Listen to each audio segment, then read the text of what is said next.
Con la fragranza di grappoli trionfali la campagna dell'antica Paradis ci dà il benvenuto. Nel cagliaritano la vendemmia è come un rito, celebrato sotto un sole forte, pungente, generoso come il vino nero. Le case si affacciano su giardini di gusto orientale e l'antico pozzo canta nel rigoglio dei fiori una melodia di pace. Sotto i portici ombrosi e riserbati dove il mondo sembra lontano, i gesti più comuni assumono una regale dignità, componendosi come in un affresco. Fuori di questa serenità risuona un ritmico picchettio, è la fiorente industria delle mandorle. Oltre il verde cupo degli alberi, Cagliari esalta le gloriose manifestazioni dell'arte pisana, cui si deve la costruzione del castello di Cagliari con la torre dell'Elefante del 1307, dal profilo tagliente quasi d'acciaio. Altrove risorgono le primitive memorie cristiane, l'impronta dell'arte di Bisanzio, il gotico, il barocco. Risorgono dalla terra rossiccia nel cuore della città distesa sul colle e con i suoi edifici compatti nell'antica pietra dorata. E via dal vasto aeroporto, simbolo del moderno ritmo di vita, incontro al nitido orizzonte.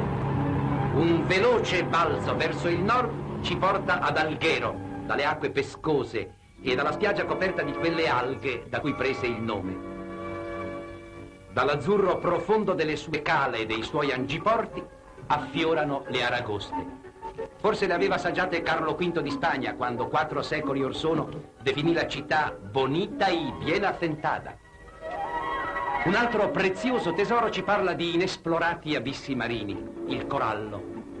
Ora esso risplende come sangue vivo al sole e recherà la sua vita misteriosa in tutto il mondo.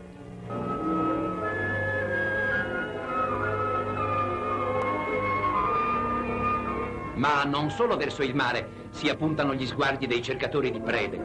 La caccia è una delle passioni secolari dell'isola, passione virile e rischiosa tra brughiere e campi selvaggi, tra boschi e radure. Disegna oggi per noi un'immagine vivente che sembra uscita da un'antica tappezzeria. Infine, volatili e aragoste si mescolano, frutti della terra e del mare, per la gioia della mensa imminente e affinché il gusto della vita sia pieno. Dolcezza di Alghero nella Villa Lastronas, a specchio delle acque. E in questa dolcezza c'è tutto il fascino spagnolo, il languore catalano che sopravvivono alla storia. L'arrivo a Olbia, l'altra città marinara e di remota storia, è movimentato, moderno, colorito come tutti i legami aerei e marittimi dell'isola con il continente. E questo è respiro verso il mondo. A Sassari, la storica città, i balletti pisani in costume aprono ogni anno la festa che celebra la vittoria sui Mori. Eccoli bendati e prigionieri legati sul carro, maschere popolaresche. Attorno, per le vie e nelle piazze, si muove la gente in costume. Carri infiorati e canti ci riportano al tempo dei favolosi cortei di tradizione medioevale. Gli antichi vestiti tenuti gelosamente in serbo, preziosi di stoffe e di gioielli, tornano a vivere sotto il libero cielo.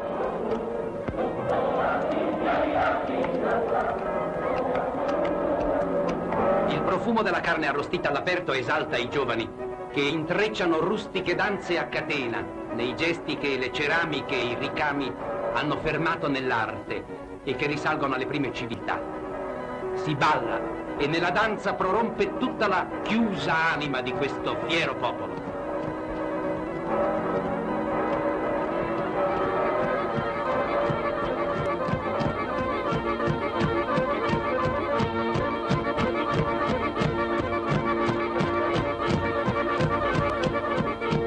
A malincuore ci allontaniamo dalla Sardegna al termine del nostro viaggio.